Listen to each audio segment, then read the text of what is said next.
just read this blog by Bill Gates, and he had this analogy of how having a car come out was so terrifying because people were like, oh my gosh, what happened? And then, first person died of a car accident, or they just died of a car accident because they didn't have seatbelts. So then seatbelts came along, and then there's like regulations came along. There's lines now developed, and I think it will be kind of similar like that.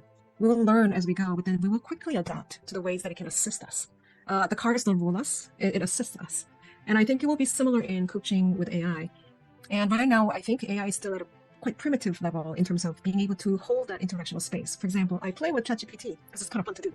And I did, type the word and say, coach me using solution focus methodology. And I mean, the first answer usually they give is like, I say they, I don't know what I should say. Is it it? I don't know. And the first answer that you get is, that's a language-based model. I cannot really do that. Okay, got that. But role play with me as my coach using this method. And he said, sure. And it started with the first question, which sounded pretty solid. So I answer it. Second question, wow, okay, I answer it. By the time I was about fourth turn, all of a sudden it shifted to, so what's getting in the way or something like that. And then I was like, wait a second. And I typed, that's not solution focused. Try again. And it said, my apologies. And then it said exactly the same thing. And it's apology without shame, and it's doing exactly the same thing. And I thought, this has a lot of potential, but not yet ready, is what I actually noticed. But who knows, it might get amazing and it might really assist. And maybe even coaching will become, with the right algorithm, will be a lot more accessible.